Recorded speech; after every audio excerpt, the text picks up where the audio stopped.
रावलाकोट पाकिस्तान की रियासत आज़ाद जम्मू कश्मीर का वो शहर है जिसे सदन कबीले का दिल कहा जाता है, मगर रावलाकोटी इसे मसेरों का शहर भी कहते हैं।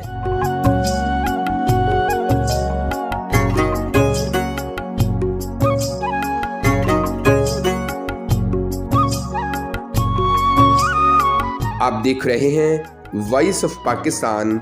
मैं हूं लियाकत अली। रावलाकोट कश्मीर के ज़िले पौंछ का दारुल हुकूमत है। नाजरीन, रावलाकोट इस्लामाबाद से तकरीबन 110 किलोमीटर दूर मशरिक की जानिब वाक़े है।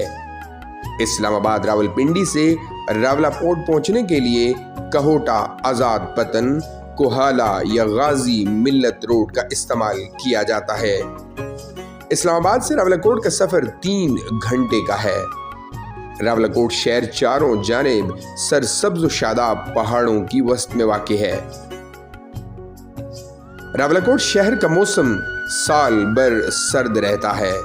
मौसम गर्मा में दर्जा हरारत ज़्यादा न होने की वजह से सयाहों का रश रहता है। सयाहों की रिहाइश के लिए बड़े बड़े होटल्स, रेस्टोरेंट, रेस्ट हाउस और गेस्ट हाउस भी हैं, जहां हर तरह की सहूलियात मैसर हैं।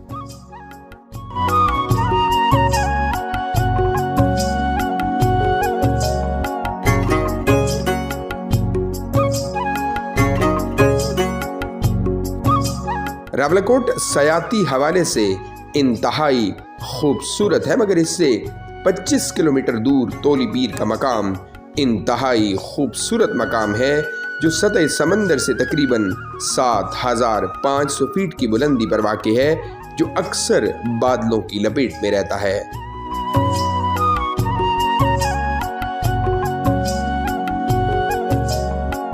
इसके अलावा रावलाकोट से 19 किलोमीटर दूर पंजोसा झील भी है।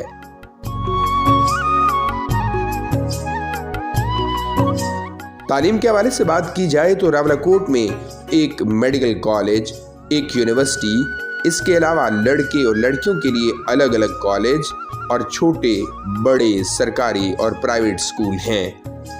रावलाकोट की ख़वातीन मर्दों से ज़्यादा तालीम याफ्ता हैं। रावलाकोट की शहरी आबादी 2017 की मरदमशुमारी के मुताबिक 56,000 है, जो 100% मुसलमानों पर मुश्तमिल है। रावलाकोट में अक्सरियत सुदन कबीले की है। इसके साथ साथ बड़े कबाइल में अलवी, अवान, सरदार और सैयद आबाद हैं। इसके अलावा कई और भी कबाइल आबाद हैं। रावलाकोट से ताल्लुक़ रखने वाले लोग या तो पाक फौज में खिदमत सर अंजाम दे रहे हैं या अंदरून मुल्क और बैरून ममालिक में नौकरियां और कारोबार कर रहे हैं।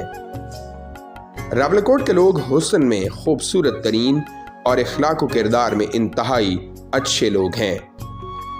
अगर अभी तक रावलाकोट नहीं आए तो ज़रूर मसेरों के शहर रावलाकोट आएँ और यहाँ की खूबसूरती, दिल फरेबी, मेहमान नवाजी और मोहब्बत रखने वाले लोगों से खुशियाँ समेट कर वापस जाएं।